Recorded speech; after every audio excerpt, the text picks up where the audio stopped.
बच्ची आकर हिराको के गले पर काट लेती है और उसका खून पी लेती है। तभी अचानक से वो लड़की बड़ी हो जाती है। फिर वापस से हिराको के डॉग्स उसको काटने लगते हैं, जिससे कि वो वापस से एक छोटी सी बच्ची बन जाती है। हिराको ये सब देखकर काफी ज्यादा हैरान होता है। हिराको उन डॉग्स को दूर होने के लिए बोलता है और अब उस लड़की की सारी कहानी सुनता है, जिससे उसे पता चलता है कि कुछ लोगों ने उस लड़की के ऊपर हमला करा, जिसकी वजह से उसकी सारी स्ट्रेंथ चली गई और वो एक बच्ची बन गई। हिराको बोलता है ठीक है, अगर तुम्हें वापस से अपनी स्ट्रेंथ चाहिए तो तुम मुझे वापस से काट सकती हो। वो लड़की हिराको का वापस से खून पीने लग जाती है। हिराको को जरा भी फील नहीं होता कि उसका खून खत्म हो रहा है, क्योंकि हिराको की बॉडी काफी ज्यादा हेल्दी थी।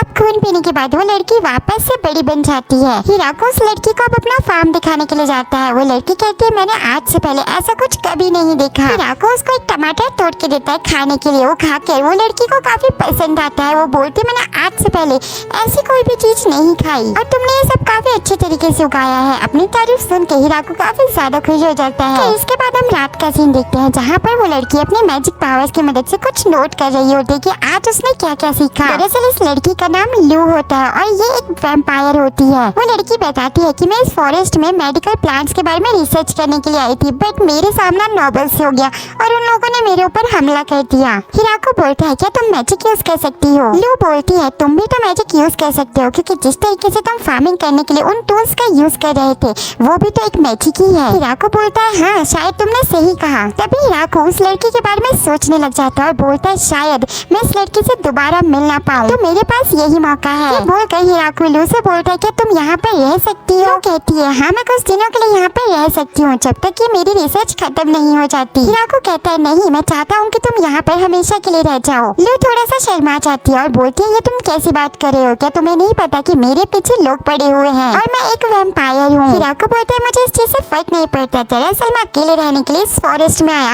लेकिन कुछ समय बाद मुझे इस चीज का रियलाइज हो गया कि मैं ज्यादा समय तक अकेले नहीं रह सकता, इसीलिए प्लीज तुम यहाँ पर रुक जाओ। लू कहती है मैं यहाँ रुक तो सकती हूँ, लेकिन मैं थोड़ा सा शॉक्ड हूँ कि तुमने मुझे अचानक से प्रपोज कर दिया। हिराको बोलता है लेकिन मैंने तुम्हें प्रपोज कब करा? मैंने तो बस तुम्हें यहाँ रहने के लिए बोला है। लू बोलती है क्या तुम्हारा वो मतलब नहीं था? ये सुनकर हिराको थोड़ा घबरा जाता है और बोलता है अरे नहीं, मेरा मतलब था कि मैंने तुम्हें प्रपोज करा है, तो बताओ क्या तुम रहना चाहोगी? ये सुनकर लू कहती है ठीक है, मैं तुम्हारे साथ रहने के लिए तैयार हूँ। ये सुनकर हिराको काफी ज्यादा खुश हो जाता है और लू को हक कर लेता है। फिर इसके बाद हमें सुबह का सीन दिखाया जाता है, जहाँ पर हिराको फार्मिंग कर रहा होता है। तभी वहाँ पर लू आती है और बोलती है आखिर तुम क्या कर रहे हो? हिराको बोलता है मैं यहाँ पर स्वीट पोटैटो उगाने जा रहा हूँ। लू कहती है क्या हम यहाँ पर मेडिकल हर्ब्स की फार्मिंग कर सकते हैं? हिराको बोलता है हाँ क्यों नहीं, हमें ट्राई करना चाहिए। फिर इसके बाद हमें वापस एक आदमी को दिखाया जाता है, जहाँ पर एक और लड़की आकर बोलती है कि मुझे फॉरेस्ट में जाना है। वो आदमी बोलता है कि आजकल लोगों को क्या हो चुका है, सभी फॉरेस्ट में जाना चाहते हैं। फिर इसके बाद हम दूसरे सीन में देखते हैं हिराको और लू दोनों खाना खा रहे होते हैं। लू बोलती है क्या तुम खाने में नमक नहीं डालते? हिराको बोलता है मैंने यहाँ पर काफी ज्यादा नमक ढूंढने की कोशिश करी, बट मुझे नमक मिला नहीं। ये सुनकर हिराको थोड़ा सा कंफ्यूज होती है और बोलती है ये तुम कैसे बात कर रहे हो, ये तो रहा नमक। जब तुमने यहाँ पर मिट्टी खोदना स्टार्ट करा, क्या तुम्हें पता नहीं चला कि ये नमक है? इसको तुम उबाल कर और छान दोगे तो ये नमक बन जाएगा। ये सुनकर हिराको का तो पोपट हो जाता है। फिर इसके बाद हम दूसरा सीन देखते हैं, जहाँ पे हिराको के डॉग वापस से एक लड़की के ऊपर भौंकने लग जाते हैं। तभी वहाँ पे लू और हिराको भागते हुए आते हैं। हिराको बोलता है ये वाला सीन तो मैंने पहले भी देख रखा है। तभी हिराको उन डॉग्स को साइड होने के लिए बोलता है और वो लड़की अपने मैजिक की मदद से अपने कपड़े साफ कर लेती है और फटे हुए कपड़ों को ठीक कर देती है। ये देखकर हिराको बोलता है अरे वाह, मैजिक तो काफी ज्यादा कमाल की चीज है। तभी वो लड़की लू से कहती है आखिर तुम यहाँ क्या कर रहे हो? ये बात सुनकर लू वहाँ से भाग जाती है। फिर इसके बाद हिराको उस लड़की को भी अपने घर में ले आता है। वो लड़की लू से कहती है आखिर ये लड़का कौन है? लू बताती है दरअसल ये मेरे हस्बैंड है। हिराको भी उसकी बात पर हाँ कह देता है और मन में सोचता है कि पहली बार लू ने मुझे हस्बैंड बोला है। अब हिराको उस लड़की से पूछता है आखिर तुम कौन हो? वो लड़की बताती है दरअसल मेरा नाम टिया है और मैं एक एंजल हूँ। हिराको बोलता है आखिर तुम जैसे एंजल लू का पीछा क्यों कर रही है? टिया बोलती है दरअसल जो भी लू को पकड़ कर लाएगा उसको एक बहुत बड़ा रिवॉर्ड मिलेगा, क्योंकि लू ने गुस्से में एक बहुत बड़े टाउन को तबाह कर दिया था। हिराको लू से बोलता है क्या तुमने सच में ऐसा किया? लू बोलती है हाँ, क्योंकि इसमें उन नॉबल्स की ही गलती थी। वो लोग जबरदस्ती मेरे से मेडिसिन और ड्रग्स बनवा रहे थे और इस गुस्से में मैंने ये सब किया। टिया बोलती है ऐसा कुछ भी नहीं है, तुम बस रात भर बैठकर अजीब गरीब दवाइयाँ बनाती हो और जैसे ही कोई तुम्हें डिस्टर्ब करता है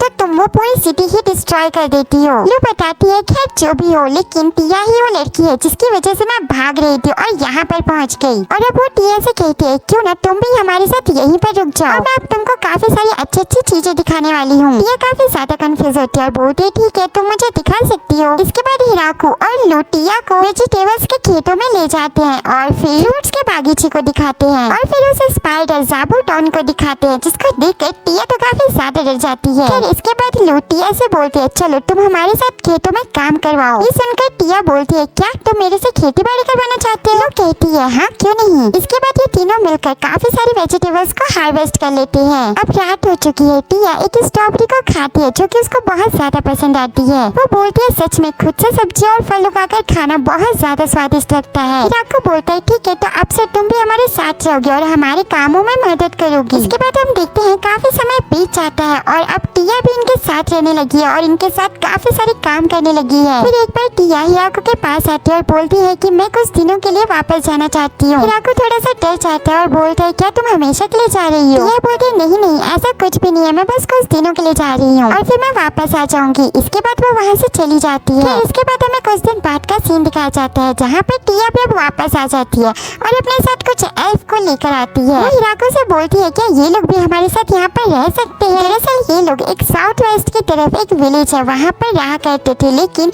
ह्यूमंस की फाइट की वजह से वो जगह डिस्ट्रॉय हो गई और काफी सारे एल्फ मारे गए। उनमें से एक एल्फ बताती है दरअसल हमारी पॉपुलेशन काफी ज्यादा कम हो चुकी है और जब तक हमें कोई अच्छी जगह नहीं मिल जाएगी हम अपनी पॉपुलेशन को नहीं बढ़ा सकते, तो क्या तब तक के लिए तुम हमें यहाँ पर रहने दे सकते हो? तभी लू और टिया भी बोलती हैं कि ये एल्फ काफी ज्यादा अच्छी होती है और ये काम करने में भी बहुत माहिर होती हैं। वो हिराकू से बोलते हैं कि तुम इनके ऊपर ट्रस्ट कर सकते हो और फिर वो हिराकू से रिक्वेस्ट करने लग जाती है कि वो एल्फ को यहाँ पर रहने दे। हिराकू भी उनकी बात मान जाता है और उन एल्फ से बोलता है ठीक है तुम यहाँ पर रह सकते हो। अब यहाँ पर रहने के लिए काफी सारे लोग हो चुके थे। हिराकू बोलते लगता है अब रहने के लिए मुझे एक बड़ा घर बनाना पड़ेगा। अब ये सारे लोग मिलकर एक बड़ा सा घर बनाने लग जाते हैं जहाँ पर ये एल्फ घर बनाने के काम में काफी ज्यादा माहिर होती हैं। ये मिलकर एक बहुत ही बड़ा और खूबसूरत घर बनाकर तैयार कर देती हैं। देखकर लू और टिया बोलती है सच में ये वाला घर तो काफी ज्यादा बड़ा और सुंदर है पहले वाले घर के मुताबिक। ये सुनकर हिराकू काफी ज्यादा दुखी हो जाता है क्योंकि पहले वाले घर को बनाने में उसने काफी सारी मेहनत करी थी। फिर इसके बाद हम देखते हैं कि कुछ एल्फ मिलकर हार्वेस्टिंग कर रही होती है जिसमें कि उन लोगों को काफी सारा मजा आता है। ये देखकर हिराकू भी काफी ज्यादा खुश होता है। तभी हिराकू को पता चलता है कि ये एल्फ वेजिटेबल के साथ साथ मीट भी खा सकते हैं क्योंकि इससे पहले हिराकू को लगता था कि एल्फ नेचर से कनेक्टेड रहती हैं, इसीलिए उनको ये सब खाना पसंद नहीं होगा। तभी एक एल्फ हिराकू से बोलती है ऐसा कुछ भी नहीं है, अगर हमें फॉरेस्ट में जिंदा रहना है तो हमें ये सब तो खाना ही पड़ेगा। और फिर वो बोलती है कि हम सोच रहे हैं कि हम तुम्हारे लिए माइनिंग और ब्लैक स्मिथ का भी काम करेंगे। हिराकू बोलता है क्या सच में तुम्हें ये भी आता है? इसके बाद ये एल्फ मिलकर एक हैमर बनाते थे और फिर लोहे को पिघलाकर उसको हथौड़े से मारने लग जाते हैं और इसी तरीके से ये लोग हिराकू के लिए कढ़ाई बना देते हैं। अब इसके बाद ये एल्फ मिलकर हिराकू और बाकी सभी के लिए ब्रेड्स बनाते हैं जो कि सभी को काफी ज्यादा पसंद आता है, वो काफी टेस्टी होता है। अब हिराकू उन एल्फ से बोलता है मैं काफी लेट पूछ रहा हूँ लेकिन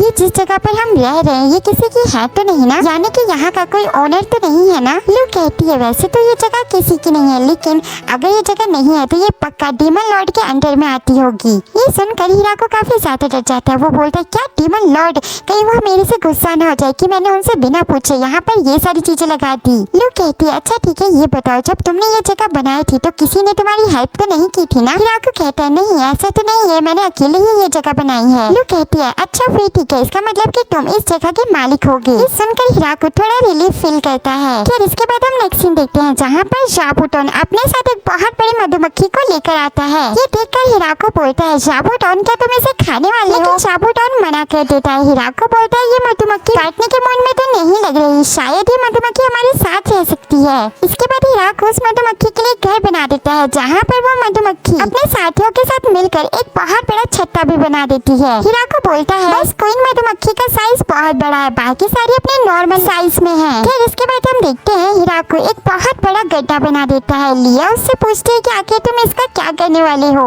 हिराकू बताता है दरअसल मैं यहाँ पर नदी का पानी लेकर आऊंगा और उसको स्टोर करूंगा। लिया बोलती है लेकिन तुम पानी लाने का रास्ता कैसे बनाओगी? हिराको बोलता है मैं सोच रहा हूँ कि उसको मैं पत्थर से बना दूँ। लिया बोलती है लेकिन यहाँ पर तुमको पत्थर मिलेंगे नहीं। हिराको बोलता है तो फिर क्यों ना हम उसको लकड़ी से बनाते। लिया बोलती है हम लकड़ी से भी नहीं बना सकते क्योंकि अगर बीच में उसके होल हो गया तो पानी लीक करने लगेगा। हिराको कहता है तो अच्छा ठीक है। फिर हिराको अपने स्किल का यूज करता है और मिट्टी से एक स्ट्रक्चर बना देता है और बोलता है हम इसका यूज करके पानी को यहाँ तक ला सकते हैं। लिया भी उसकी बात मान जाती है। अब ये सभी लोग मिलकर अपना काम शुरू कर देते हैं। हिराको बताता है कि लिया